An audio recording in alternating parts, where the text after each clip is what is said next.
Hi, everyone, and thank you for joining us for the last discussion of the day. For this parallel session, we have an excellent panel ready for you to be discussing digital ID and the digital rights and privacy implication of this system. Together with us is 5 great speakers. I have some background that indicate that perhaps you were not able to hear me.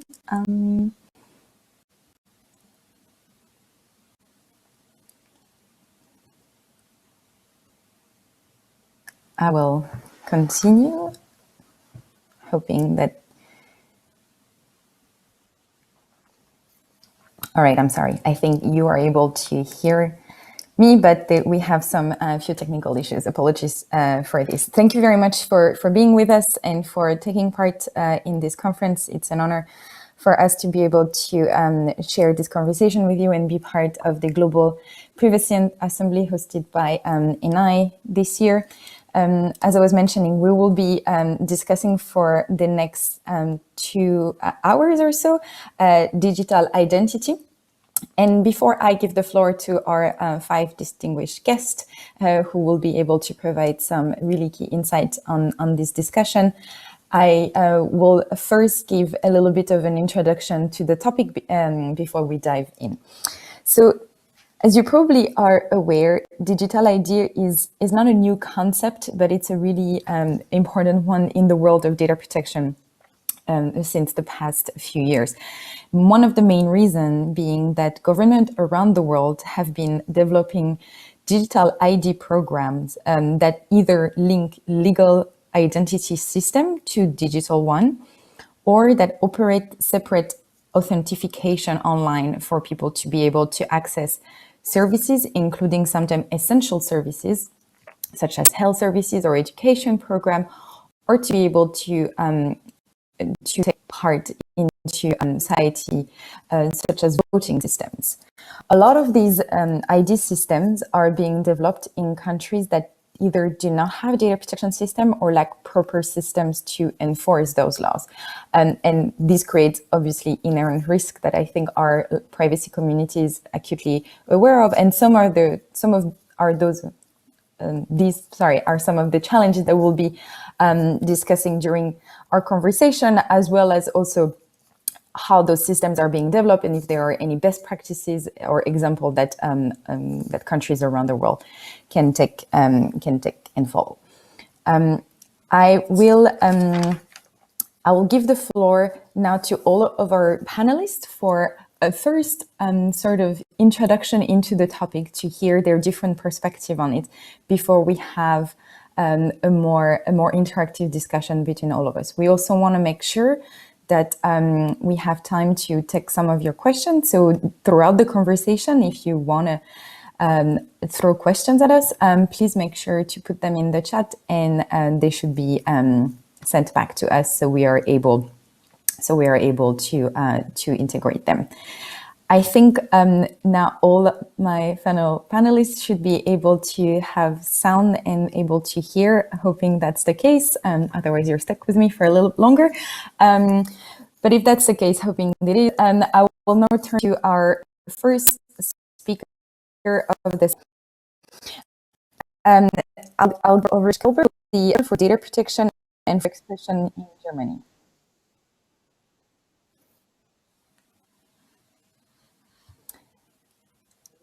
Apologies, yes, I can hear you.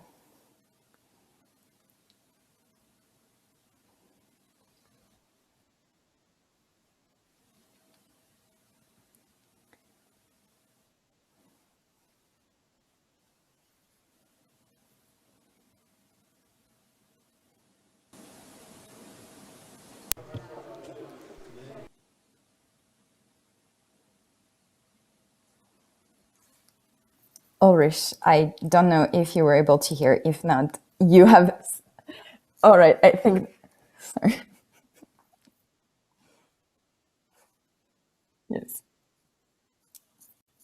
Thank you. And on to the topic. So digital identities have been an indispensable feature of internet commerce, digitization of administrative services, and of social media alike since the early days of the internet. But the way we know them with digital identity, every application, so the rather fragmented landscape of small state ID schemes and corporate designed login standards with varying degrees of trustworthiness and security might change to a significant degree. Digital identities in some countries might develop towards rather all-encompassing national ID schemes, like we already know from Estonia or from India. This development seems to be the result of a push towards more digitization and of the attempt to generate economic growth by transforming government-citizens relationships and business-consumer relationships. The risk of identity theft is supposed to be reduced, trust increased by identifying people more reliably, and overall convenience is said to be improved.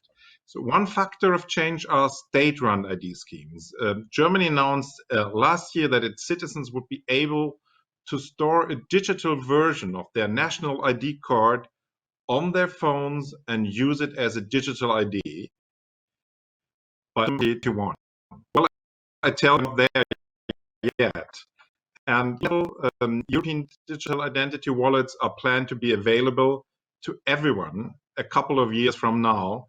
And these wallets are personal digital wallets allowing citizens to digitally identify themselves, store and manage identity data and official documents in an electronic format to prove their identity when necessary to access services online. At the same time, we see massive developments in the area of business-run big data and artificial intelligence, which are globally considered key technologies for economic growth. They allow for multiple forms of identity verification in different settings. Facial recognition in public spaces is definitely one of the dark paths. And yes, we do have significant proof of inherent biases and discriminatory effects of a number of these systems. These risks of certain technologies of digital identity actually affect our societies as a whole, not just the data subjects. Against this background, it's from our data protection perspective to reflect on these basic principles. Anonymity still can be called an enormous achievement in many settings. So let's keep our public spaces in relative anonymity to foster public speech, the right to protest, and to exercise fundamental rights. Second, the use of biometrics is highly sensitive because of their often permanent nature. They stay with you for a lifetime. So the consequences of misuse can be extraordinarily detrimental to the individual. This is why systems of digital identity should avoid biometric data processing. Instead, there's a particular need for special justification. Third, public digital identity schemes should remain voluntary. Making them mandatory would negatively impact acceptance of digitization. Digital ID schemes should also not serve as a backdoor for government surveillance. Fourth, the choice of identifiers for digital identities always matters. So the necessity principle, in combination with the purpose binding principle and data minimization consideration, should guide the selection of and keep the number of identifiers at an absolute minimum. So I'm looking forward to our exchange in the next minutes. Thank you so much, Ulrich. I think you've already set the bar really high for our conversation, setting a list of principles that should be applicable to digital ID system in order to be aligned with human rights. So we'll definitely go back to a lot of the points that you've mentioned in the conversation. I'll now move to our second panelist to set the scene also on this discussion. I'll invite Dr. Anita Allen, who's a professor at the University of Pennsylvania, to share her views with us. Thank you for being here. Thank you so much. I think that many of the points just made by Mr. Kelber would apply across the board also in the United States. Many of the things that he said reflect values that are held very dearly in the United States. But I want to begin by reminding this audience that, of course, we don't have even a national ID card in the United States. We're still relying upon our driver's licenses and our cards and our social security cards to provide some kind of accepted identification. There is a scheme in place for a so-called real ID card that would be required for travel by Americans in the year 2023. That deadline's been pushed out due to the coronavirus. But still, there's a great resistance in my country to the idea of a digital identity created through some kind of governmental scheme. Of primary concern, of course, in the U.S. would be freedom and anonymity. I think we greatly value the idea that we can use digital technologies, digital platforms anonymously with great freedom and without the threat of being profiled, monitored, or overly surveilled. And I just want to triple underscore the fact that Americans, especially Americans of color, are extremely concerned about the panoptic state, the state that does use technologies to surveil everyday activities online and offline, that monitor activities, geolocation included, and profile people who are suspected of being potentially criminally engaged, especially Black and brown men. So these concerns, I think, make us hesitant to enthusiastically embrace the idea of a persona being implemented through a digital identification system or scheme. Now, I will, throughout my conversation today, I'll mention the example of India, which I think is a very interesting example both of how a country that seems to really need some basis for identifying its over 1 billion residents, but also has, through its courts and through its legislation, made great efforts to come up with a scheme for national identification that meets some of the criteria that were just described by Ulrich Kelber, such as minimization, use restrictions, and so forth.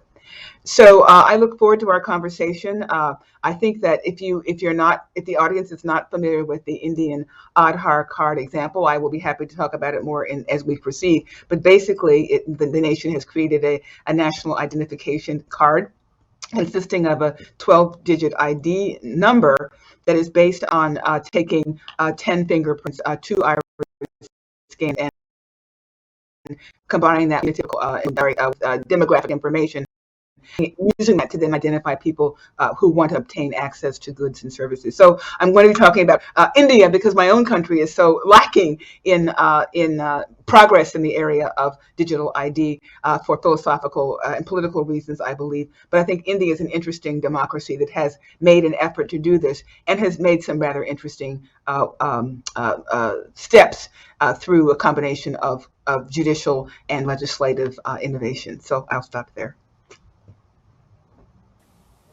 Thank you. And thank you for bringing to us already some concrete case studies of examples of a program that we can be looking at and putting additional topic for us for the discussion tonight, importantly, because we're obviously talking to a privacy and data protection community. Human rights are always high on the agenda, but also considering wider effect on community, discrimination rate, expression rates as well.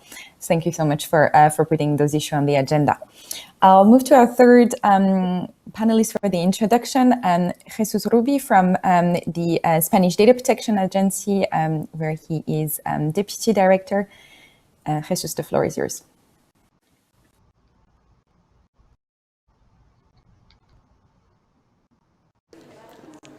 Good afternoon, good morning.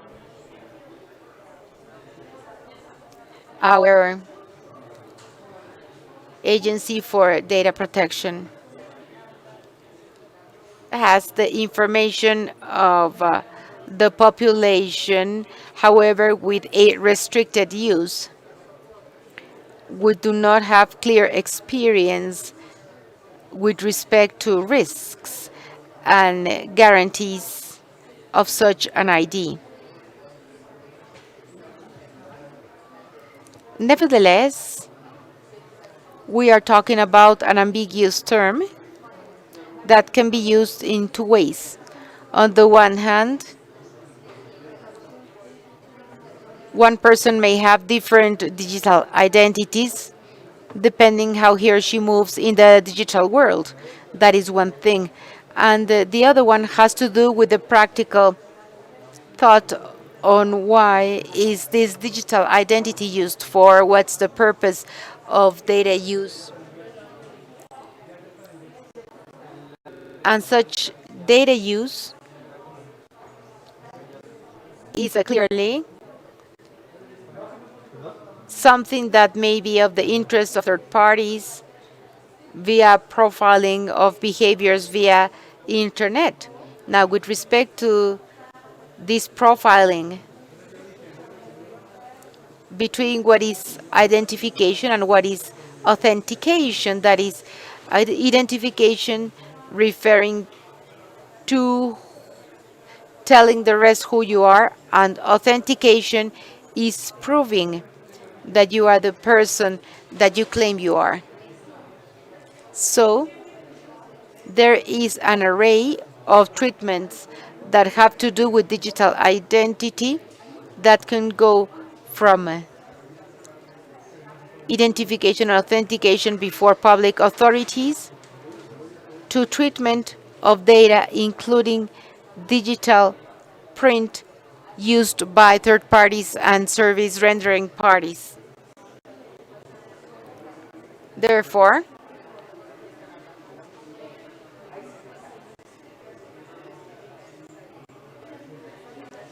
we have to ask ourselves what guarantees can be offered for each case. Thank you very much.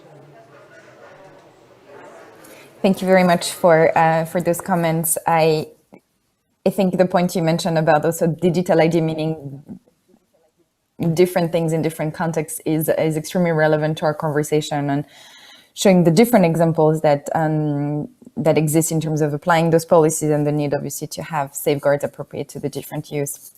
Thanks for that. We'll now move to Maria Paz Canales, who is the Global Policy Advisor at Derechos Digitales, to hear her perspective on the issue. Maria Paz. Thank you very much, Estelle. It's a pleasure to be here participating of this conversation today. In my case, I represent the work that is done by civil society, specifically my organization, Derechos Digitales. It's a civil society organization that works in issues related to how technology impact the exercise of human rights.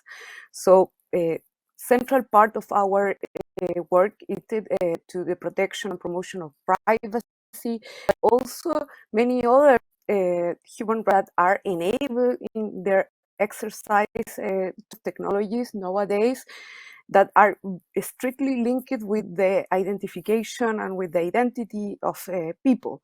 So in that sense, the first things that I want to highlight in this conversation as an introductory comment for the question that we will share later is that digital identity has become a must for all kind of interaction. And in this, it's very relevant to understand the dimensions that are not only impacting privacy issues, data protection issues, but a whole range of situations that are directly linked with the exercise of broader human rights, either political, civil rights, but also economic, social, and cultural rights. And in that sense, in many cases, the use of a digital identification system had been proposed and promoted by private actors and public actors as a matter of efficiency in terms of enable the interaction of people with the technologies as a way which they also can enhance the exercise of their rights. Even though many times the intention of deployment of this type of digital identity system it's linked with this very honest and fair purpose, the troubles come in the details of the implementation of this type of initiative, in which usually the risk of digital identification are downplayed by these actors, either public or private, particularly in terms of the impact that these digital identity services can have in some of the things that already have been mentioned by my colleagues. So the risk of discrimination, particularly for traditionally vulnerable communities as aged person, non-binary people, children, women, because these systems are built and constructed with technology that not always is mindful of the difference and incorporate a lot of technical glitches that prevent finally for these different vulnerable groups to do a better exercise of rights. In the same way, the risk of security of this digital identity system have evolved in the sense, in parallel sense of the evolution of the technology itself. Many times of the digital identity nowadays are different type of biometrics. We are no longer talking about more or less complex system of identification, but usually they imply the collection of fingerprints, facial recognition, or iris recognition, which also increase the level of risk of losing the control of these essential features that cannot be changed and that impact severely the exercise of right if they're misused or used in a different purpose for which they have been collected. And many times, again, the implementation from the private or the public side, lack of the particular consideration of the different implementation at the security level that needs to be done in parallel with the deployment of this system. And this is particularly tricky in Latin American region that I represent, in which many of these implementations happen in a very administrative way without a regulation that it has been discussed at the more democratic level and having a legal framework that really provide protection and impose obligation in this regard that really protect the population and ensure the good use of this system. I will stop here, but for continue this conversation in the following minutes. Thank you. Thank you very much, Maria Paz, for laying down some of the issues that you've been researching and monitoring in your region, but also globally, in particular, around the risk being done playing the different roles so that public and private actors have in implementing those systems and the different issue around implementation. We'll go back to all of those questions in a moment. Before doing that, I would like to give the floor to Leonardo Cervera Navas, who is a director at the European Data Protection Supervisor, in order to hear his views on the debate. And after that, we'll start digging into the many very relevant points that our speakers have started highlighting on the challenges around this question. Leonardo, please.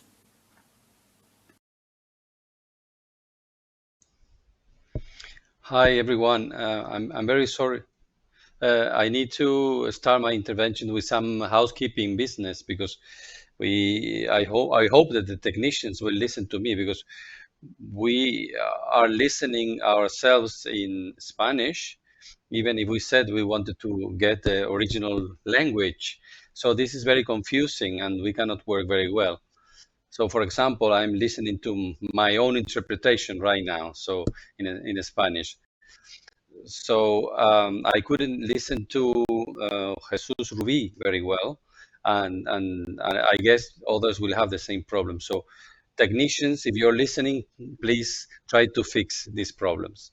So now let me start by thanking. That's good news because now my own interpretation into Spanish disappeared. Thank you so much. So let me start by thanking the organizers for the kind invitation. And let me say that it's a true honor to share this panel with very distinguished colleagues. I think the only person I haven't met in the real life is Paz Canales. But Ulrich, I think we met for the first time in Tirana back in 2019 and many times since then in the EDPB meetings. And Anita, I think we met in Brussels in the international conference organized by our beloved Giovanni Buttarelli, and I think we even had dinner together in the Atomium in Brussels. And Jesus, it's such a pleasure to see you we've been meeting for almost, I think, 20 years now. And I'm very sorry I could not hear what you were saying before because the sound was terrible, but I hope I can catch up later when you take the floor again. So it's a real pleasure to be with you tonight, dear colleagues. So quite close, I guess, in Madrid as well. So, and we don't have much time, but I think it is very important to thank our Mexican colleagues for the effort they are doing to put this conference online. It is a difficult job, challenging task, but international cooperation is super important. So everything we can do to increase international cooperation and to talk with people from other areas and to exchange views is fundamental. So thank you very much for this. Now, on this issue that we have here tonight, talking about digital identity and data protection, I think the starting point should be that the ability to prove that we are who we say we are is paramount for our lives, both in the offline and the online lives. There could be no doubt about it. This identification and this digital identity is super, super important. Of course, this doesn't mean that we have to suppress spaces of anonymity in the internet and even in the offline world, and they are super important. But the fact that digital identity is very important cannot be ignored. As mentioned by other panelists, there are significant cultural and historical differences in the way that our countries deal with the issue of identity in the traditional world. For example, with national identity cards in countries like my country of origin, Spain, it's quite normal that everybody is provided with a national identity card. We accept that, it's in our culture, while in other countries this is not the case, but still they need to find other means of identification. For example, in the US, the most used is the driving license cards. So this identification is key for conducting business on the internet and for public administration, providing services to the citizens. And that's why from the EDPS, we have welcomed very, very much the proposal made by the European Commission last June to establish a framework for European digital identity. We consider that this is a great step forward to make the work in the internet and the service to citizens and consumers in the internet much more efficient. Of course, what we need to add immediately is that for something that is digitally born and that's something that will be developed 5 years after the adoption of the GDPR, there to be no doubt that this digital identity needs to incorporate privacy by design. So there's no excuse. So any solution put in the market or put in the internet by public authorities has to have privacy by design, a strong privacy by design, and has to respect very carefully the principle of the data minimization. This is also out of the question, and that is what we have told the European Commission when welcoming their proposal. So I think I should stop here. I thank you very much for your attention, and I look forward to the discussion. Thank you very much for your contribution and throwing more principle and more points to add to our conversation. We'll now move to the part of the conversation where we'll have a bit more of a dialogue between the panelists, because I think obviously the time is slightly advanced in some part of the world for the speakers, but also it's been a long day for everyone, and watching panels online after several years like that, we all enjoy more active conversation.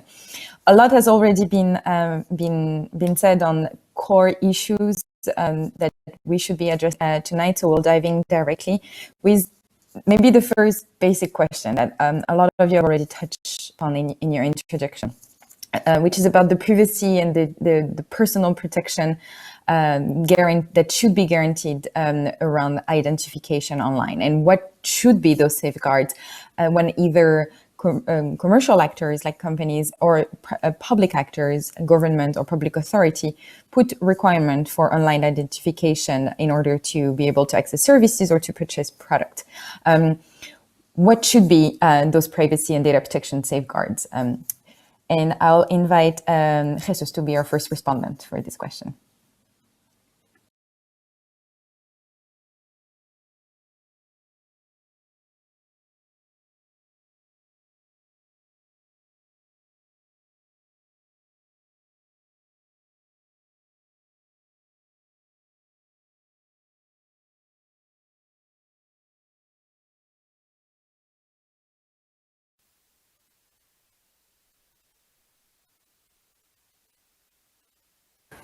Bueno, Well, I think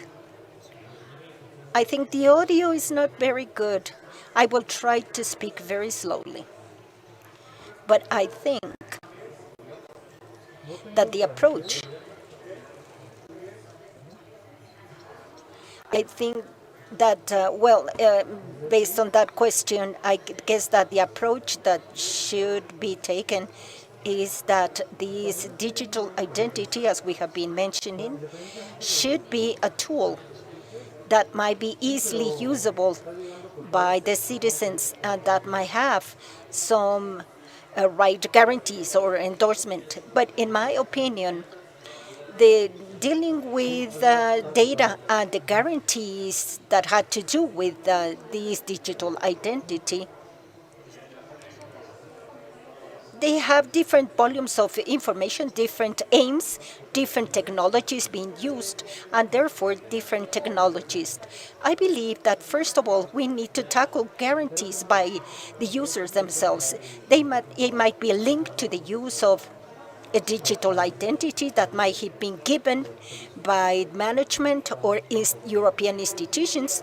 But from the viewpoint of users, I believe that the first elements to bear in mind to abide by digital identity are the use of different digital identities in online to avoid a combination of treatment between one or the others.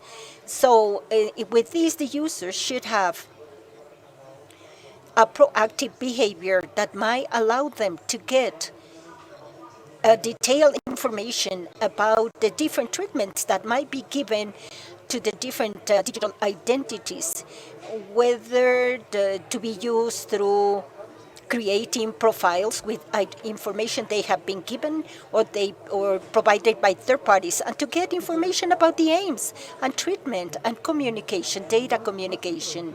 And also, it should have a proactive behavior for the use or exercise of rights or claims when they are not duly treated.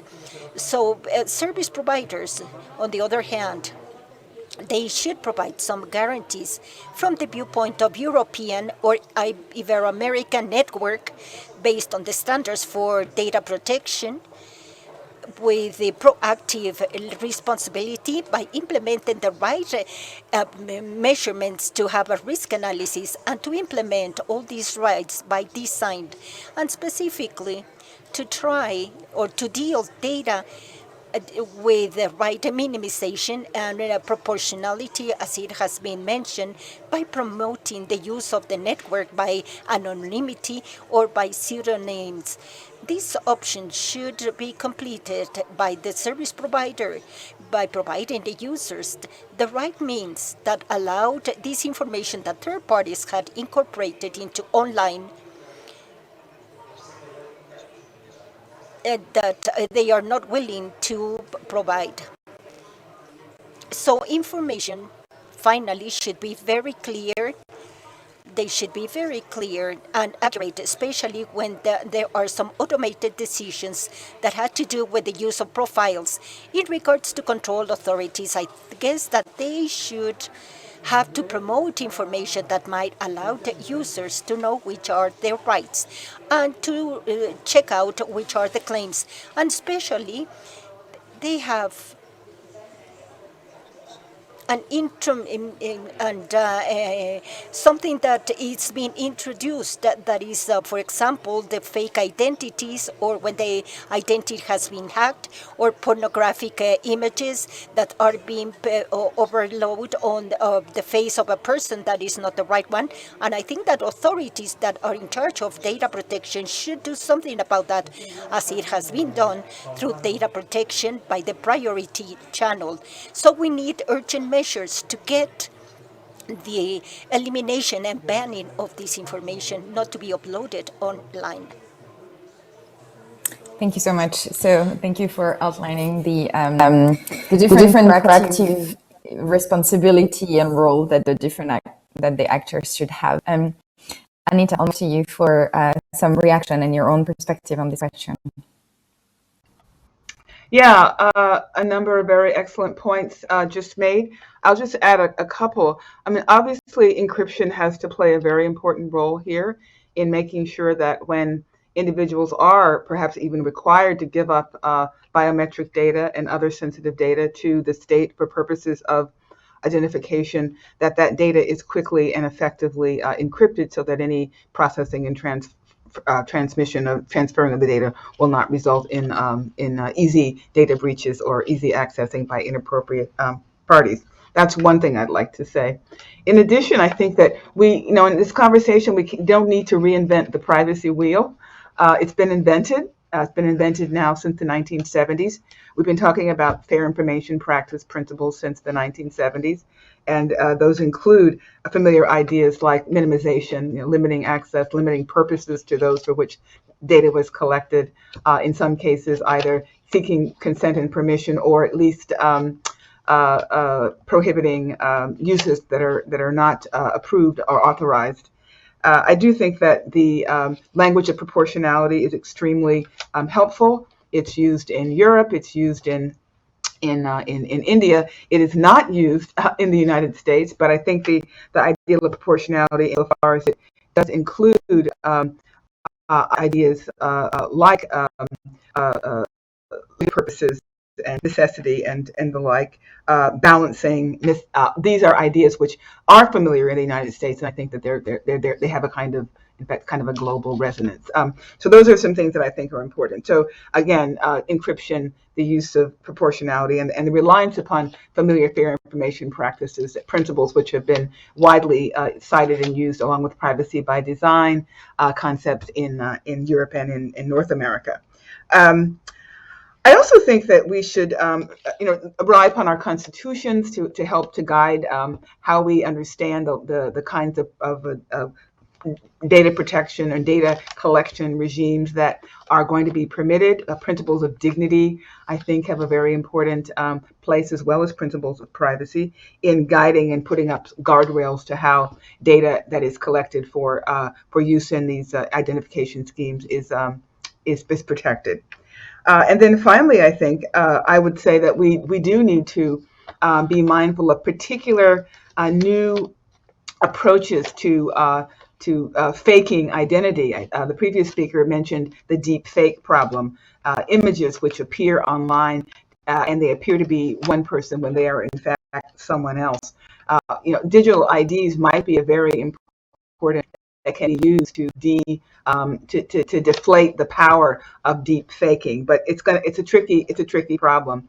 But I do think that we need to find ways to keep our identities authentic, established, and verified, and the deep fake problem is a major issue. We talk today already about some of the things we're afraid of, and I think that among them would be concerns about political manipulation, which can be, deep faking can be a way of political manipulation, but just having the wrong people have access to important data about who we are and where we are can lead to the corruption of political systems and the undermining of democracy. So we really got to figure out ways to keep the data that we collect safe, secure, and protected, and to not allow the data to be readily appropriated for commercial purposes or for purposes of political manipulation and destruction. But again, we've got a lot of the furniture in the closet. We just need to pull it out and make use of it in connection with our data protection. That's a really great way to put it. It's really interesting to see a lot of the new challenges that both you and Jesus have highlighted, with some new technologies being used and new risks that create, but perhaps the answer to those is reinforcing some of the safeguards and principles that we already have, and making sure that we use technologies that we also have on hand, like encryption and other privacy by design solution to ensure that. Maria Paz, do you agree with this assessment so far? What is your views? Sure, I totally agree with my colleagues. I don't want to repeat what they already said, so I want to concentrate my comments and intervention probably in two or three principles that have been mentioned and maybe not developed much.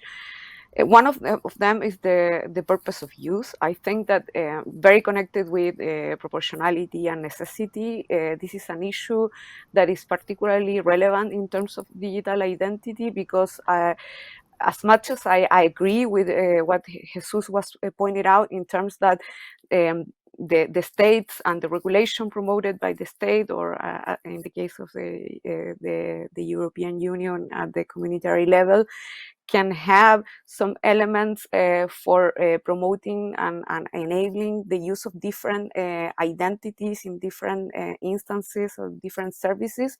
What we have seen in other latitudes of the world, for example, in Latin America, and Anita also mentioned the example of the India, and also it's a very hot topic in Africa. All places, what we have seen is a push for a unique identity and a unique identification in many of the services that are provided privately, but at the same time, these are identifications that are provided by public actors. And also, we hear a lot about a unique identity for engaging with the state, with the government, as the ultimate proof of efficiency. So I really like the perspective that Jesus brings in that case, because I think the European perspective in general, it's more on the line of keeping the possibility of the people to use different identities, and to, in that way, preserve the possibility of they have the control of the data, and to minimize the use of data, even though the system cannot always be in line with the data minimization principle that have been mentioned before. And why I connect all this with the purpose of use, because one of the most difficult issues with the unique identification system that we have seen deployed in the global south, particularly in the regions that I mentioned, and many more, it's that finally, when this data is collected, either by actors or by government agencies, and there is not clear protection of the purpose limitation in the legal frameworks in place, or we don't have even legal frameworks in place that consider that principle, we are really in a very bad position in terms of citizens for fighting for our rights in the way in which Jesus was inviting us.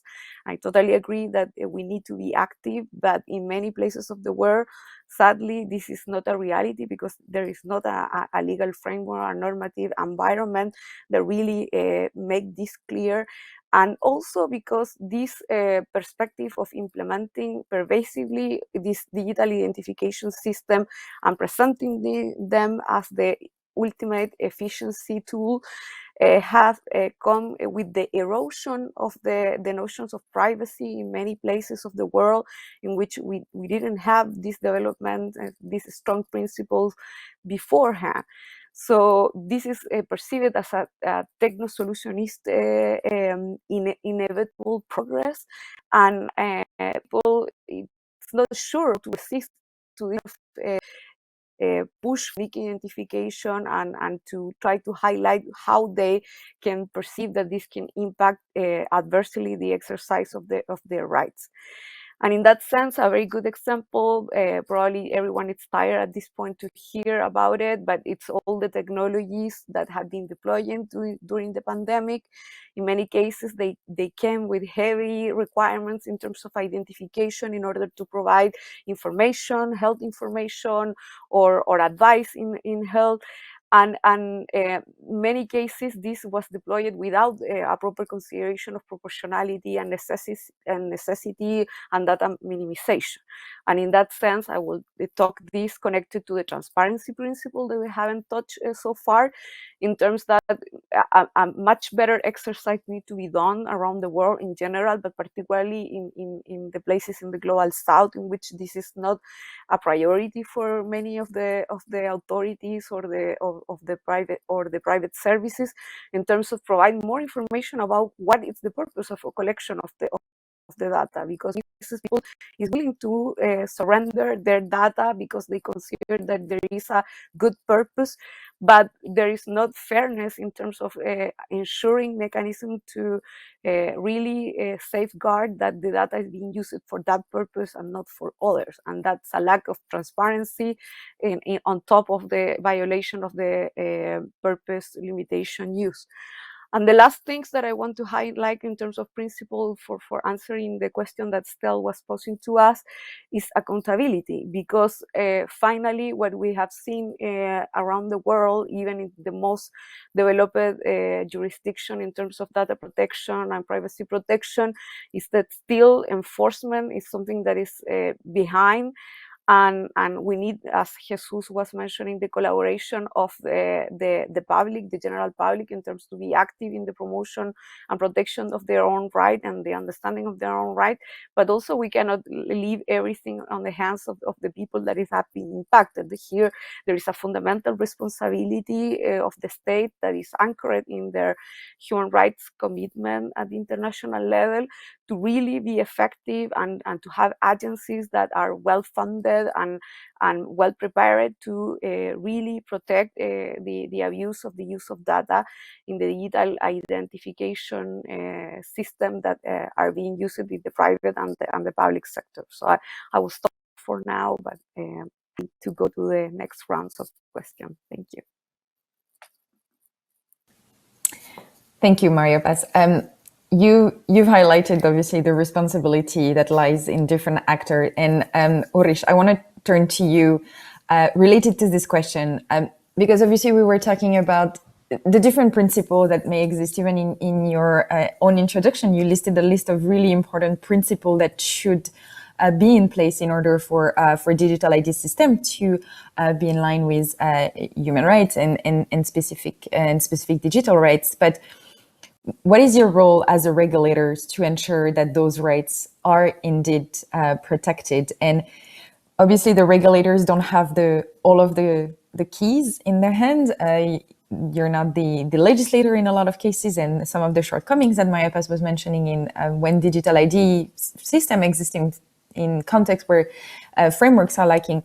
What could potentially be also the roles for regulators in forum like the GPA and others to bring the attention to government around those rights? So where do you see room for data protection authorities in particular to intervene? Yeah, thanks, Al.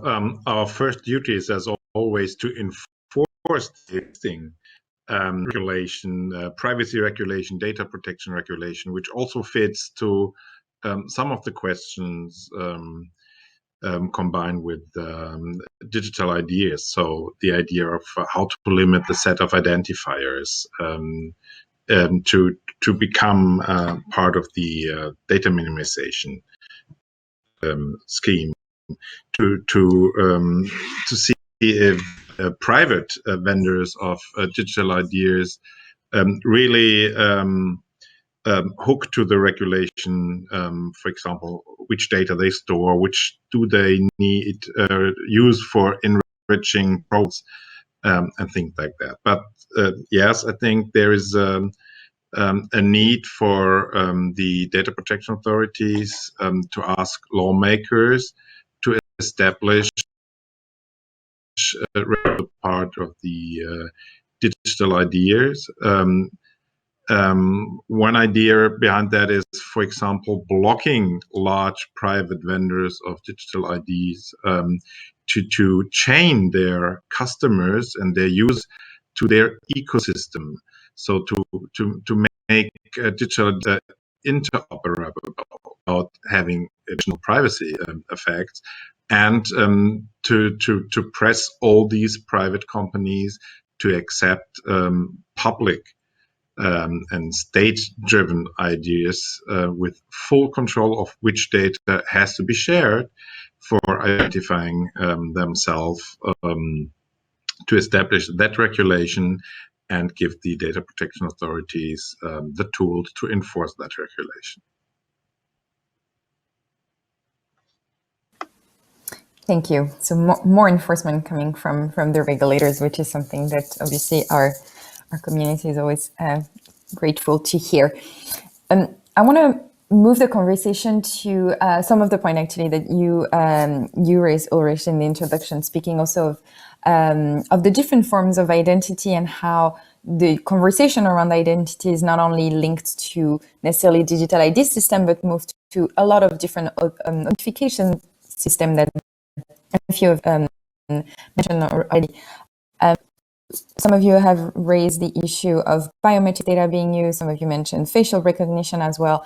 And I'm curious to hear the relationship you see between a lot of digital ID conversation and system being developed and some of the latest development in terms of technology related to artificial intelligence and automated processing, and how you see some of these being combined, and if the challenges that we have been discussing so far on digital ID also applies to other systems and other risks potentially that we should be aware of, but also opportunity. Leonardo, keen to hear you first on this one. Thank you very much. Yes, indeed, there is a clear link between all these things. In the European Union, we are currently discussing how to regulate artificial intelligence.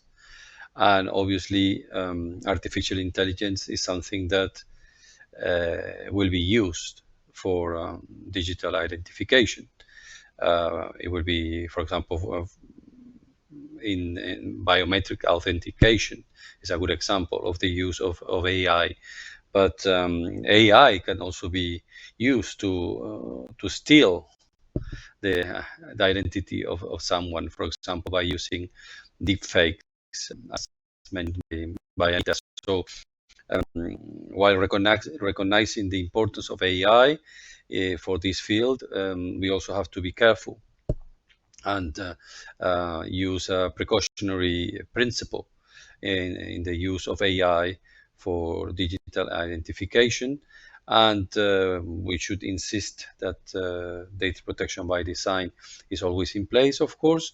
And also we have to insist that any use of AI, it is done with a high level of transparency. So users need to know that there is a computer, an AI system behind that is helping with the authentication or with the identification or fighting possible abuses.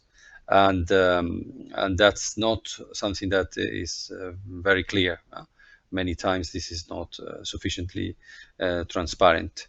There is also the issue that we have a provision in the GDPR, Article 22, which requires effective human oversight when taking automated decisions. And this is something that also needs to be considered when thinking about digital identity and AI. So I stop here and I thank you for the question. Thank you. Anita, may I turn to you? I think Leonardo hit on the key points that I would want to make as well.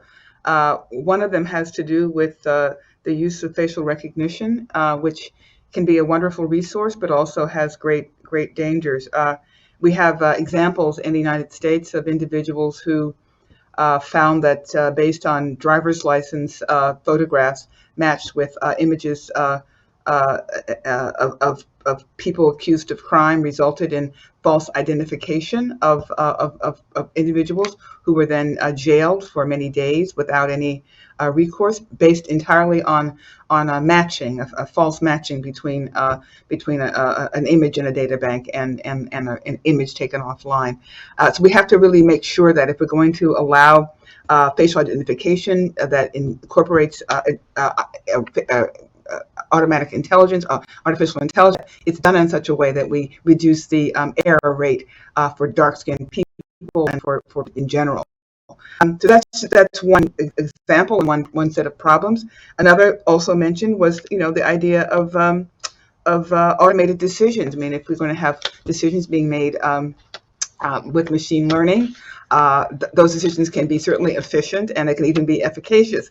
They can also be wrong and discriminatory, and so we need to make sure that we have ways in place to not allow machines all by themselves to make important decisions, especially about things like who gets hired for jobs, who gets admitted to school or university, who gets scarce medical resources, and the like. There's always a need for that human element.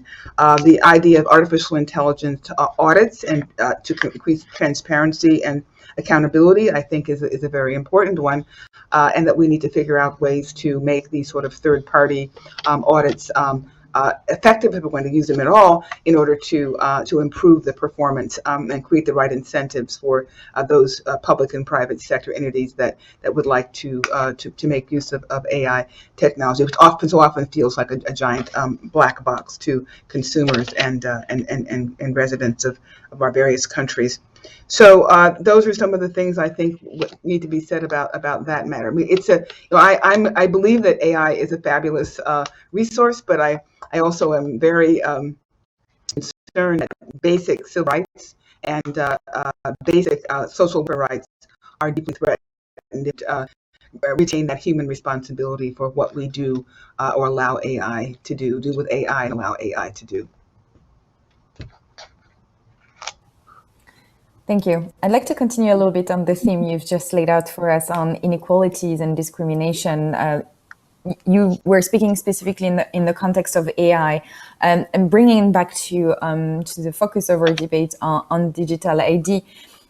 Jesus, could you let us know how you would perceive and address potentially the issue of inequality and discrimination that we were just discussing in the context of digital ID? Do you see those tools as potentially something that either would create more inequality and therefore needs to be addressed as part of their design, or something that it can be a response to inequalities that we're seeing?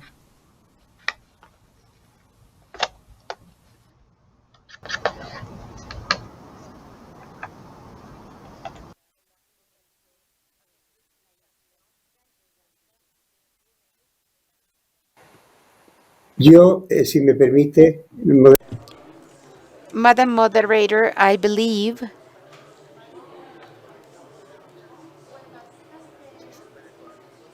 I want to say that we are having issues with the sound. Anita, in just a few words, has put the finger in something that is very, very important, things that make a relationship between AI and minimization of discrimination. That is the risk analysis that must be made when dealing with these tools, and as she mentioned, ongoing audit is necessary to see results and measures related to AI, and how is it that this analysis can contribute to the prevention of discrimination. I believe that data treatment for digital identity, including biometrics or facial recognition as an identification tool, will not respond to the minimization or proportionalization, but this typology can give rise and sometimes aims at obtaining results, generating segregation from different points of view, either racial or sex-based or social. And this can be give rise to activities like discrimination or perhaps attacks to rights that have to do with the freedom of thought, freedom of belief, and freedom of speech. And oftentimes, these discriminatory practices are more subtle and as compared to some others that are more typical. And I want to refer to discrimination practices that have to do with the use of these technologies, resulting in the lack of access to certain products or services, or access to certain products or services in conditions of inequality.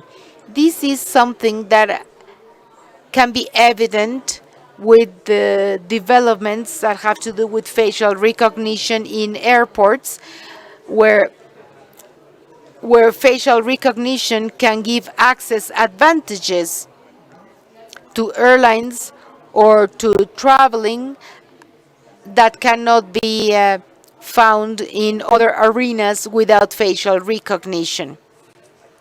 Moreover, we have to keep in mind the need to overcome digital literacy, because that may affect certain groups of people and can give rise to risks. And the renderers of these type of services that have great storage capacity for a great amount of data, that can treat them with AI and other tools that can be highly innovative, that allow for innovative treatment, have to take into consideration that they can give rise to several risks. One has to do with confidentiality, as mentioned before, in multiple cases of hacking of information systems,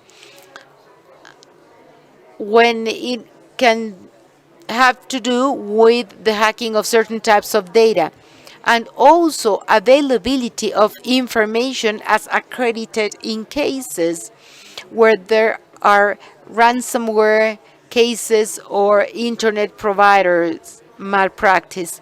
So service renderers should observe very stringent rules for ongoing audit, compliance, and others, and the authorities should be responsible to act in all these cases, whether claims are filed or not. Thank you. That's indeed a long list of rights that are potentially impacted by the system, and a list of actors, and again, the role of regulators behind it in making sure that there is a comprehensive approach to the impact that those systems may have on population. Maria Paz, would you like to comment on this question also on the inequalities and discrimination that can result out of digital ID system? Sure.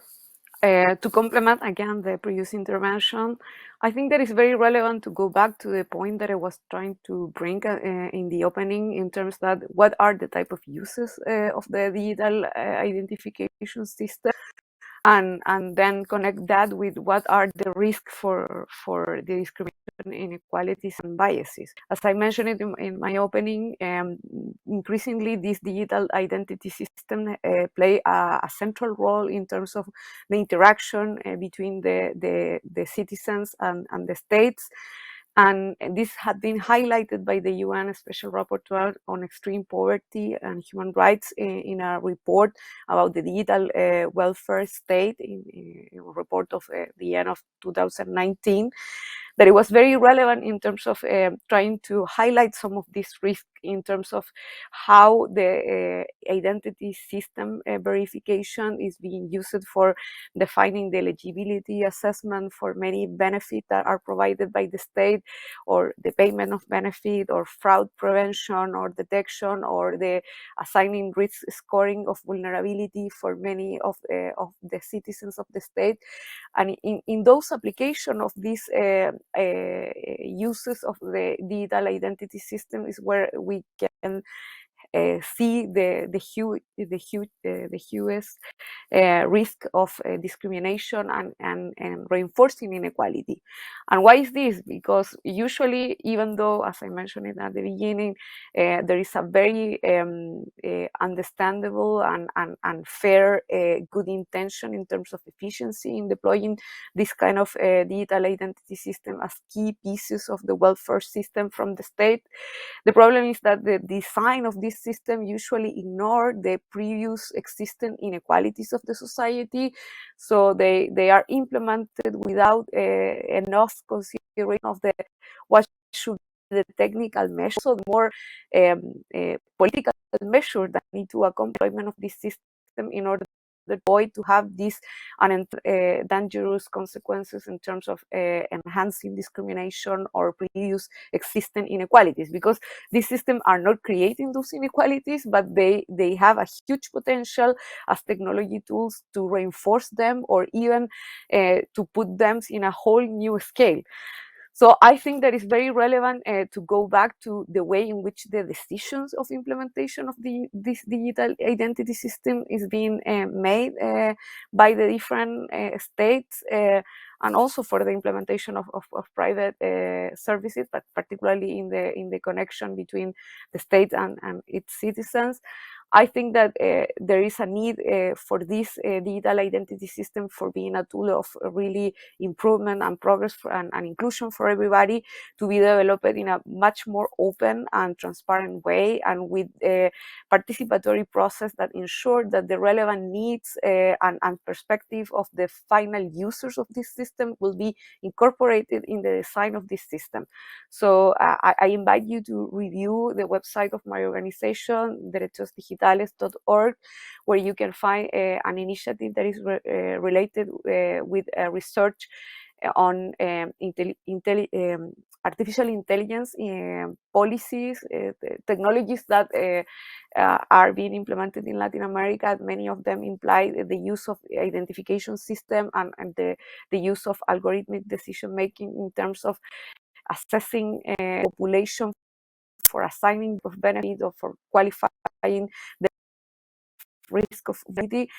In those studies, we highlight how finally many of the good intentions of deployment of these systems are finally not achieved, because this fundamental flaw in the way in which they are designing and in the way in which the concerns and the needs of the final users' needs are implemented and considered in the design and the deployment of these different systems. I think that it's very relevant also in terms of the legitimacy of this system, because if there is not this open democratic dialogue in terms of the benefit of the deployment of these technologies, and more transparency about how they work and for what purpose the information will be used, we risk to fall in a surveillance state or on a state of a system that will heavily highlight a mechanism of surveillance and suspicion from the citizens, which is completely opposite to the goal that we want to achieve if we want to the technology it's at the service of the progress for everybody in our society. So good example of these cases we can see across Latin America. We have some facial recognition for access to special benefits in transportation.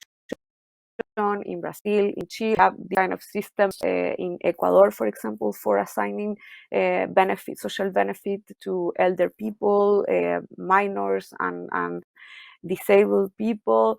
and so on. So I think that this requires a more open and democratic conversation that will deal with all the principles that my colleague already have highlighted, but it needs to be a particular concern in the legitimization of the use of this system from the design of their implementation. Thank you. Thank you. I think you are actually bringing us to really the core of the conversation so far. We've been talking obviously about the different challenges, the different rights, the different impact, the different safeguard that should exist. But really, after already this conversation, we kind of reached the point of why exactly are we doing this as a society? What is the need that we are trying to be answering through digital ID system? And so you mentioned, Maria Paz, several times the efficacy and efficiency argument being discussed several times, the different ways the systems are being used. But is it necessary to have digital ID system in our hyper-connected society? Do we have to move in this direction, and therefore is technology responding to a societal need, or are we responding to more of an industry need that created the technology that society is then adapting to it, or is it really a public need that we address? Ulrich, what's your view on that?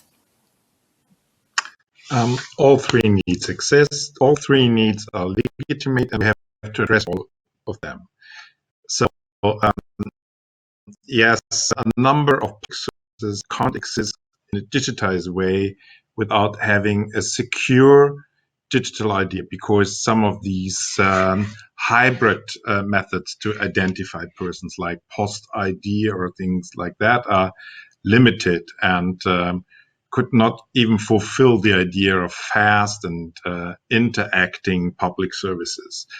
And there is a legitimate interest for companies or private service vendors to identify the persons who use the services, as long as this is really needed for fulfilling the services. And so they need a real digital ID. And the last thing is that there is an interest of individuals, of citizens, to be able to use digitized services, to be faster, to have no different level of quality of living between urban and rural areas. So we have to look at the special needs. What are the limitations for public interest on digital ideas and private interest, and what has to be fulfilled for citizens to trust in these digital ideas, to really give them the services in the digital IDs they need. And everybody who is supporting the idea of digital IDs has to fight as hard for the possibility to use the digitized world, the internet, even public services, anonymously and encrypted, because these are both sides of the medals from the citizen's perspective. And we as data protection authorities has to fight for both needs of the citizens. Thank you. So two needs needs to be addressed, and in the two questions needs to be taken into account for development. Anita, how do you see those needs? I was several years ago raising privacy concerns about the Indian Aadhar card identification system, and a woman who was in the room raised her hand to ask me a question, and the question was about the benefits the Aadhar card might have beyond providing an easy way, efficient way for the government to distribute goods and services to the poor. But she asked about the identification of girls. I'd never thought about that issue before, but it appears that in India, it is still the case that sometimes girls disappear and families lose track of their daughters due to the different system there of around marriage and child protection and so forth. And I thought it was a very, very interesting additional argument in favor of a national ID card to make it harder for little girls to disappear into nowhere and to keep track of our children in ways that enhance families and protect human rights as well. So I think we have to be open to the possibility that these digital ID systems may have tremendous benefits for the poor, for marginalized and dominated groups such as women and racial and religious minority group members as well. So I just want to make it clear that it's not going to be the case that always we should be suspicious of or resistant to some of these identification schemes because of our love of privacy. I mean, I'm currently the chair of the board of the Electronic Privacy Information Center based in Washington, D.C. And our organization has always been a strong civil society advocate for all kinds of privacy. But I think that it's important that we all be able to see some of the benefits, perhaps some of the less obvious benefits of some of these ID systems. That's an important point, I think, that we need to keep in mind. I feel for India. You know, you have a country with 1.3 billion people. How do you efficiently direct services to those people? How can a country that's not as wealthy as Germany or the United States, how can they effectively take care of their citizens? Well, maybe, just maybe, technology is the solution. We spend so much time and money on the capacity through social media platforms to send photographs of cute puppies, to one another, and cute pictures of our newborn babies to one another. But shouldn't we think about ways to marshal technology to achieve basic governmental purposes in better and better ways, mindful as we do it of the civil rights and human rights needs by the appropriation of our identities and by the appropriation of our data by the private sector and by government. But I do think that what we've seen in India is a very strong effort to adopt an ID card system, but at the same time to limit through statutes and the courts, limit the uses of that data that's collected to approved and necessary purposes, and not to allow just any purpose for any reason people to demand the use of the Aadhar card or to demand access to the underlying data. So I think, again, we need to think about I almost hate to use the terminology of balancing, but I think maybe that's the upshot of what I'm trying to say, that we need to balance the good with the bad. Think about some of the important ways that we can improve the quality of life for the least advantaged by using technology, as we think about some of the important ways which we, as a more and more progressive world, can protect the human rights and civil rights of all peoples. Much for those points on how to use technology, including those systems, to better our society, and how to include those sectors, as you mentioned, should be a priority. And it's really, as you mentioned, I think really hard to do in a context where sometimes the technology and the focus is on the technology rather than the policy with it, and the two needs to go together in making sure that we do use the technology for good, and then avoid centering the discussion on whether or not you're in favor of one technology or another, because usually what the discussion is truly about is the outcome you want behind. How do you want to better or right or redo a wrong in society through a use of specific technology? And we need to have this larger debate around it. Thanks for bringing that. Leonardo, you mentioned some of those considerations previously already on discussing also the role in Europe with the AI consideration. Do you think the move from digital ID, and obviously we're talking about a lot of really different contexts here in our panel, where the reality faced in India are really different, as it was mentioned, than the one we are facing in the European Union, and the one that Maria Paz is describing in Latin America, which is also really important, obviously, to consider in this debate, that the same reality, same level of safeguards, same context, and even same use won't apply everywhere. But Leonardo, coming back to a European context here, how do you see the need for digital ID also in our societies? Thank you. I think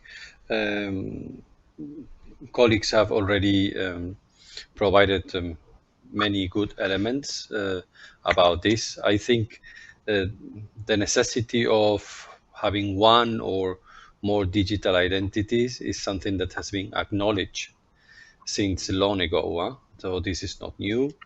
And in the EU, for example, we have been writing about this topic for more than 2 decades now. And the last proposal for an electronic identity regulation is just a step in a long process. In my own country, Spain, Spain was a pioneer in digital identity and started the provision of electronic ID card to all citizens already in 2006.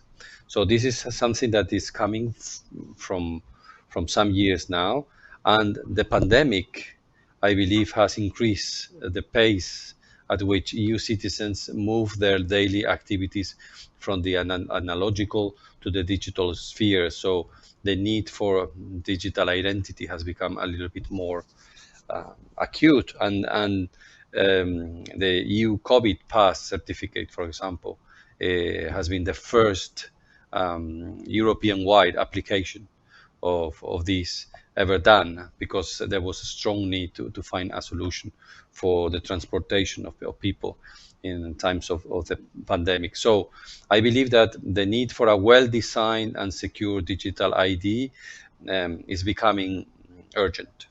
It's something that the EU has to do. And because these identities will be absolutely always necessary for online activities such as banking, shopping, or allowing citizens to interact with public authorities. And in this respect, answering to your question, digital identity serves both the needs of the public authorities and also the needs of the public sector. So the question is not so much if digital identities are necessary, but rather if they should be mandatory in all contexts, and who should control this digital identity. So these are the two considerations. Some people perceive digital identity as the first brick of a massive system. I understand this concern, but it doesn't to be like that. And we have to make sure that if we have digital identities, that will not be the outcome. And I'm convinced we will move to have more and more digital identities, because it's a real need in the online world. Of course, we will also need to guarantee a space for anonymity and privacy in digital identities. And there must always be, as we said, and we repeated, privacy by design.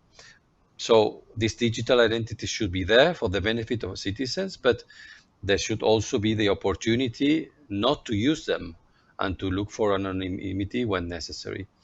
In any case, and I think linking with what has been said already, all of us, we have multiple identities, and I think digital identities on the internet should reflect that reality.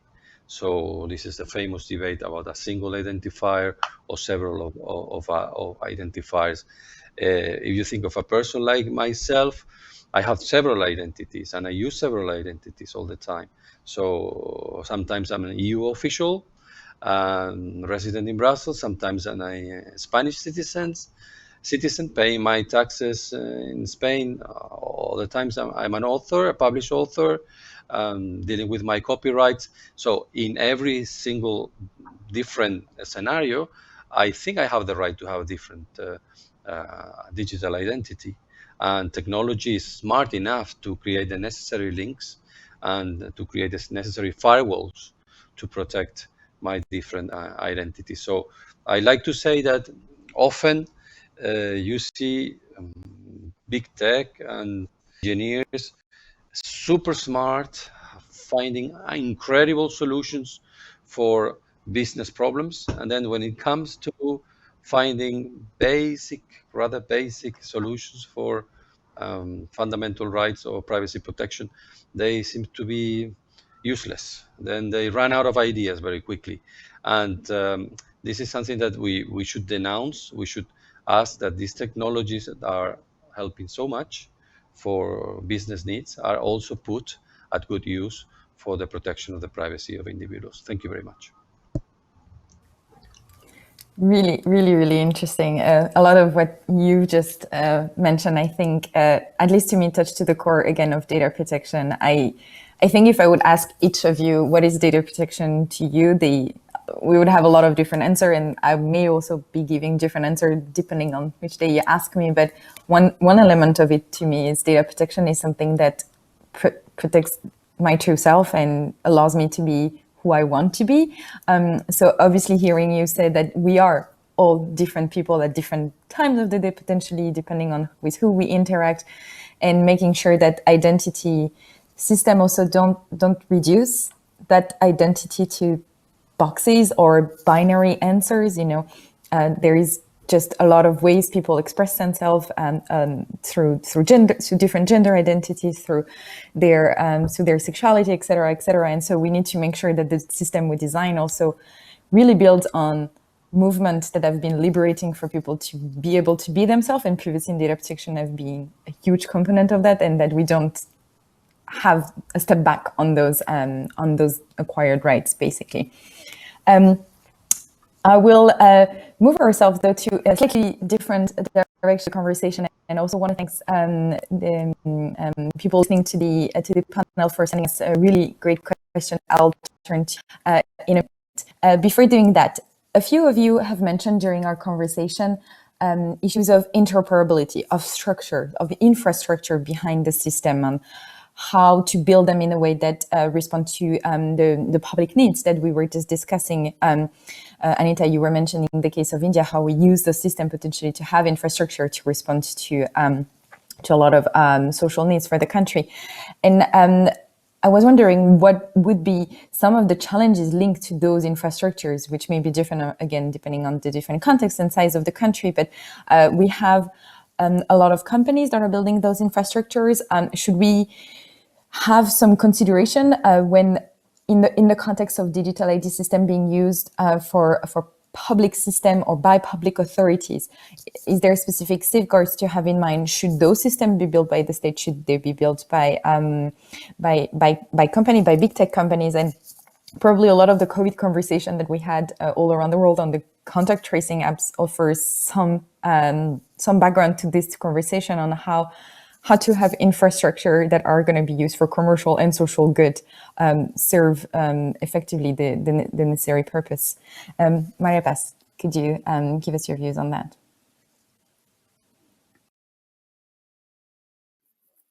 Sure.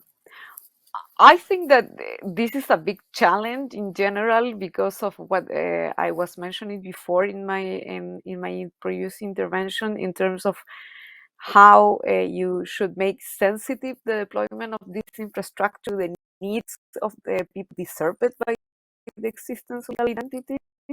Again, my first step in how to tackle challenge, it will be the conversation about the legitimacy of the deployment of the system, that is linked with how, for example, this infrastructure is being promoted by international cooperation organizations that are posing this in many cases for developing countries as the way in which they consider that many of the structural social problems that these countries confront can be addressed. And again, I don't want to sound excessively negative in that, because I totally agree with Anita in previous intervention that in many cases this type of system actually can be a very good tool and for addressing some of these structural social issues. But the final result, but it will depend fundamentally in the way in which they are designed. If they are designed for being just the use of infrastructures that are being thought and designed for different societies and different contexts, it will be a high probability of finally being implemented in these other social settings and create additional biases, additional inequalities, and additional social problems, or enhance the already existence. On the other hand, if they are done in a more sensitive way with a consideration of this legitimacy question and with the participation of the local population and the vulnerable population, I think there are some questions on that posed by the audience. I think relevant. You can about, for example, a digital ID system population in the same way in which you will think for other type of population. There are some social norms and structures that need to be taken in place in terms of insert in the implementation of this system and in the technology itself, some adaptation that are sensitive for the needs of this different population. So I think that that's one thing in terms of infrastructure and the big tech power in the deployment of this solution. Also, a question about technology sovereignty. I represent again the experience of developing countries, global South countries, and I have the opportunity to share a lot about this with my African colleagues and Asian colleagues, and everyone it's also concerned in terms of the technology sovereignty question that this type of technologies bring to our states, because in many cases we are in the situation in which our governments acquire this technology from global companies, and this implied in many cases that a lot of the very sensitive data of the citizens of the countries are handled by these foreign companies, and again in a setting in which we don't have the strong data protection frameworks and the strong privacy framework that are existent in other countries. So again, it's not something bad per se. Of course, that part of the evolution and the globalization allows us to benefit from the technology progress that is being created in other jurisdictions. But the thing is that we should be careful in which those technologies are implemented in other different cultural and political settings, because if we are not deployment with legal structure that really provide possibility of control and oversight, this can again result in a not beneficial situation for the population that we are trying to help and improve their lives through this deployment of system. I think I'm going to stop there. I think I have more about legality, necessity, and proportionality, but we have talked enough about that before.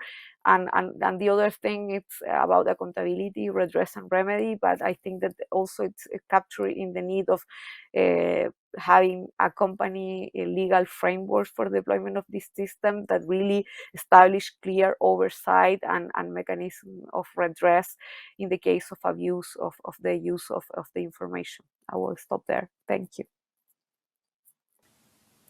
Thank you. I think you made your point really, really clear on the need to have a clear legal framework, if at all the system needs to be considered indeed for all of the challenges that there were listed. Ulrich, some comment maybe on more technical infrastructure, more consideration on if the system were to be built on points that government and companies alike should be considering on what it means to build those systems? It's all about trust. So without trust, citizens will not use government-driven digital ideas. And without that trust in the government digital ideas, governments cannot set limits to the big tech digital ideas and all the risk for our civil societies. So government has to look out for top cybersecurity by design and top privacy by design, and should not make any compromise to that. Not on the technical side, for example, some services or parts of the population cannot use the most secure technical options to make compromises and lower the cybersecurity for that solutions. And they must not use digital ideas for surveillance. And every time now we see any digital solution in Europe and everywhere else, there's always a double idea of bringing in the service and using it for safety, for surveillance or other things. And that will destroy trust in that solutions. And in the end, there will be digital ideas, but by large private companies and not by the government. So that is the most important point. Beware of having a trustworthiness solution for your citizens. Indeed, I think the mission creep point you referred to here is really key. Jesus, I see you raising your hand. Please go ahead.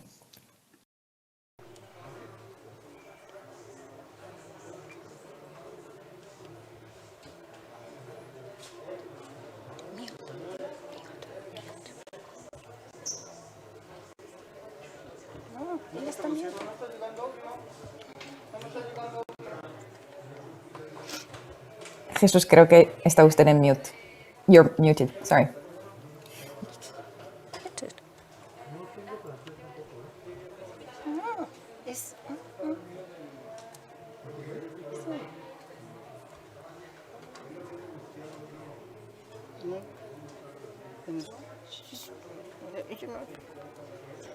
Oh, yeah, I'm sorry, but it was muted. What I want to say, yeah, it's all right. It's all right. Well, technology allowed me to come back because I was muted before. Okay, I was telling you that I think that the starting point in this sense is the collaboration. Can you hear me correctly? Yes. Is the collaboration, public-private collaboration or partnership.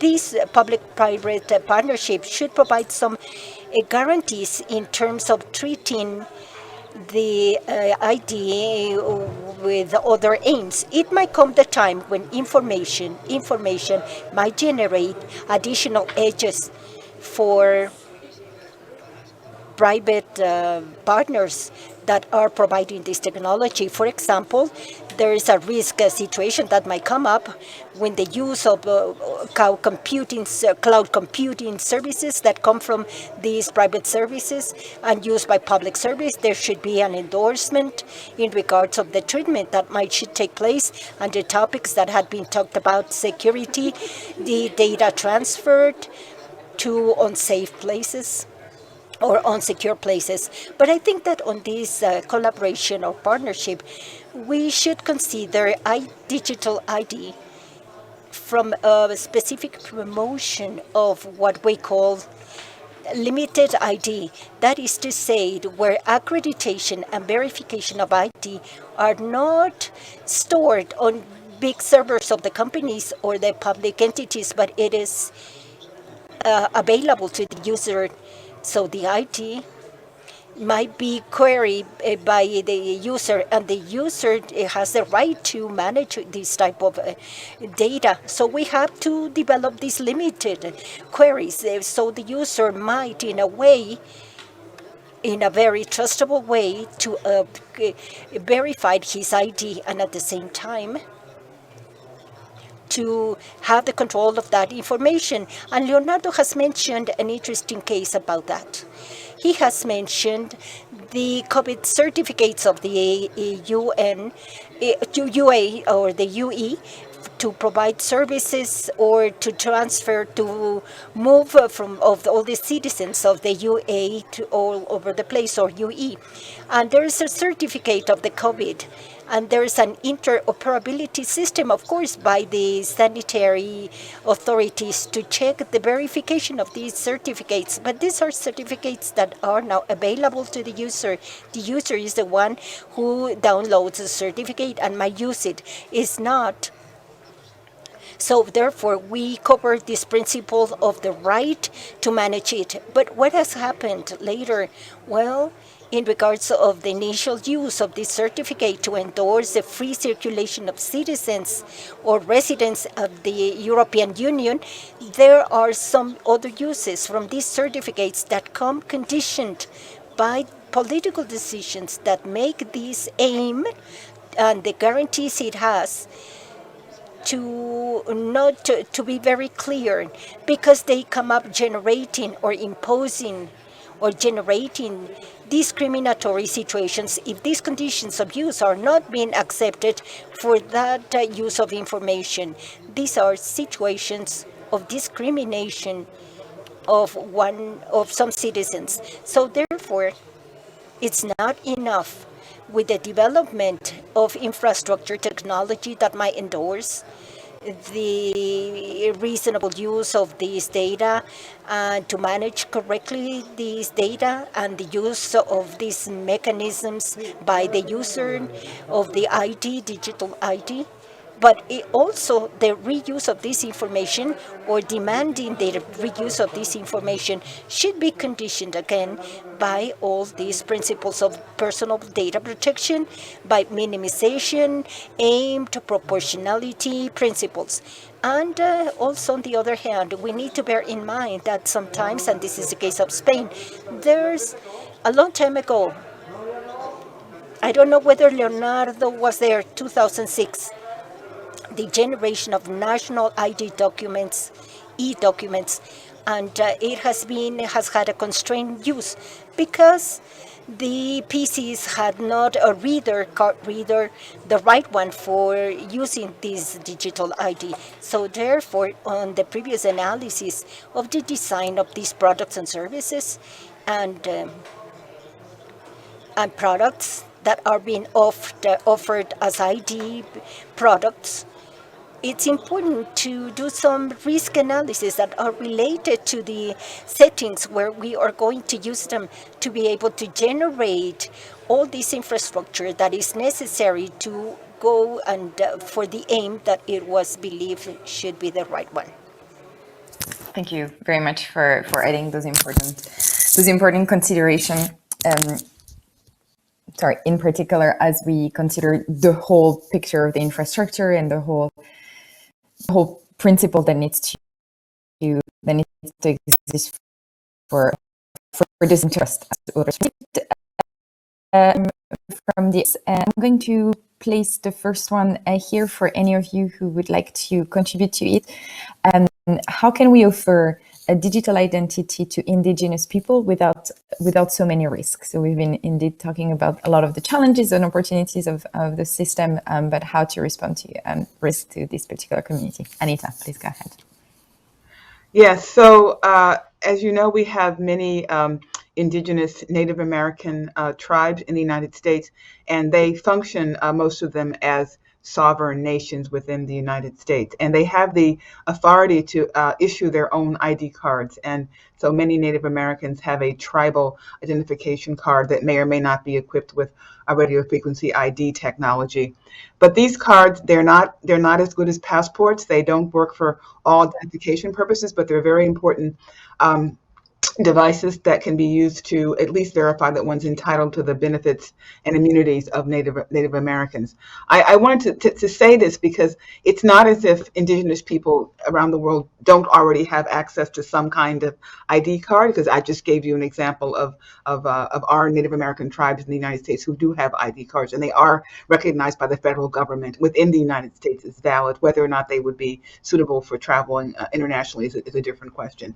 But I think that the same issues that affect us generally affect these cards. I mean, issues about data breaches. I think that some of the travel identification cards are not as well technologically equipped to avoid hacking. I think that not every tribe is using standards that apply to the card standards being adopted in the United States. So I just think that indigenous people to be monitored, over-surveilled, and overly profiled for discriminatory purposes. That is a risk anytime you have an identification scheme that's controlled by the government or even by some private sector entities. But in my country, it's already the case that Native Americans have identification cards, and I think the goal should be to try to facilitate the use of those cards and the production of those cards in ways that's more protective of privacy. Thank you very much for this example. Does anyone else of you want to add to this? Also, we'll move to our next question, which is about education, the role of education. Oh, sorry, perdón, María Paz, you wanted to. Yeah, only to complement a little bit with additional perspective, I make reference to this question in my last intervention. I think that it's necessary that the type of identity systems that are being deployed are sensitive to the realities of this different population. I think it's a very good example, the one brought by Anita, in terms of how this can benefit the indigenous population, and the good example of the US, in which after a long history that have been very problematic in the relationship with the Native American population, they finally have arrived to a slightly better state in which there are more comprehension of the particular needs of this population and better mechanism of protection. But sadly, that's not the reality around the world everywhere. So I think that in this kind of system also, again, we need to be mindful of the particular realities in many places of the world. For example, in Brazil, in Colombia, in many places, there are some of these populations that are subject to really situation of limitation of rights and repression and prosecution by many political actors or governments, even in some cases. And the fact of deploy this type of identity system can imply a severe risk of further discrimination and marginalization, and even put at risk the life of many of these populations. So again, the way in which this can be done have to be mindful of the current social situation and political context in which they are deployed. And again, here the same that the examples that Anita and Jesus, I think, bring before. The question is what type of system, because maybe we can think about a specific system that are well suited for those needs and decrease the risk of this secondary side effect, negative side effect. But the thing is that for that, the proportionality will be very, very key, and all the measures, the safety measure, the security measures that Anita was mentioning before, and how, for example, establish a trusted body. Maybe this don't need to be a central government managed system, but another trusted institution handle this information. We need to be creative, and as someone was pointed out, I don't remember who, to ask this simple question, technical smart solution. Thank you.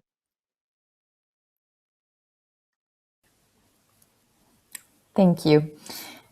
We have about 5 minutes before the end of this discussion, and I want to give each of you the opportunity to address the last question that was put to us about the role of education around digital ID system, and maybe why not starting with education before moving to unique ID. There was already a conversation, both you, Leonardo, and Ulrich mentioned about whether or not the system needs to be mandatory, and was discussed quite a lot around that. So what is the role of education when we talk about the system? What is the first step of discussing those ideas? I have been taking list of a lot of the must-have condition. I think a lot of you have been putting tonight on, and it seems pretty clear that we're moving towards a conversation where it's not really whether or not those systems are needed. In some cases, we need to look at specific cases on whether this is the case, and if the answer is yes to the necessity part, then we need to move to the proportionality, to the principle, to the safeguard, et cetera, et cetera. But what is the role of education, and what would be the first step that you would do in your own role toward getting us there? I'm going to go with a really random order, which is the one that I have on my screen. So Anita, you'll be first, and we'll move towards you. Well, I want to ask a kind of a sassy question in response to the question, education of whom? Maybe the question that we educate the general population, where we're assuming there are all kinds of uneducated people in poorer countries, maybe in Africa, maybe in the global south, maybe in the southern United States, who are ignorant, and they need to be educated by people like us before we can launch our progressive and efficient digital ID systems. But I actually think maybe the question should be about educating the software developers, educating government authorities, right? Educating Mark Zuckerbergs of the world, because these are the people who ultimately are creating the problem, right? By launching the technology without education as to political reality, human rights, respect for civil rights, and other vital bits of learning. So I would just like to stop right there. Education of whom?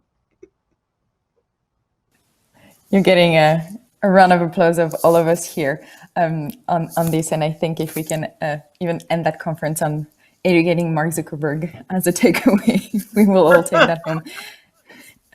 Jesus, please. Because I'm really poor on time management, I'm now reducing everyone's time to 30 seconds. I'm very sorry.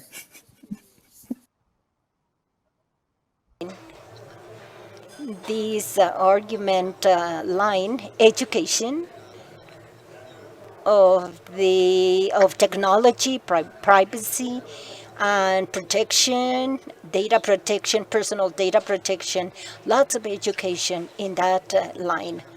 And a final conclusion, it is necessary for IT, digital IT, to suit the needs of the users and not the needs of industry.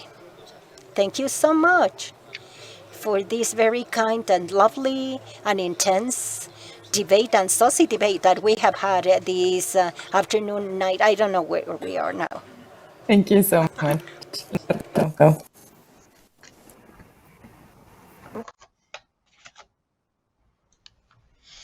Is it my turn now, Stelle? Yeah, okay. Yes, sorry. So yes. I also want to, no problem. I also want to thank you for moderating this panel and for giving us the opportunity to exchange views. It is very clear to me that there are slightly different views around the screen about the role of digital identities and the added value they can bring or the risks they can bring.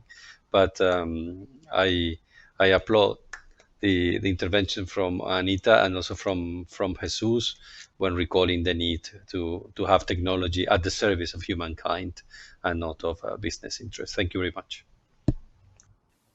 Thank you. Maria Paz. Yeah, I definitely agree with all of you. I will only add that we need to have education for have a critical perspective from the citizenship regarding digital identification system. Don't take them as a inevitable progress and be critical of the way in which they are implemented. They can be beneficial, but we need to pay attention and not leave that to a technocrat decisions. This is something that is really linked with the exercise of our rights. So everyone should be involved and making question to the people that need to be educated. Thank you. Thank you. Ulrich, the final words. So bravo, Anita. First, do we need more digital literacy? Is there any chance for a strategy, education first and usage later? No, like never been.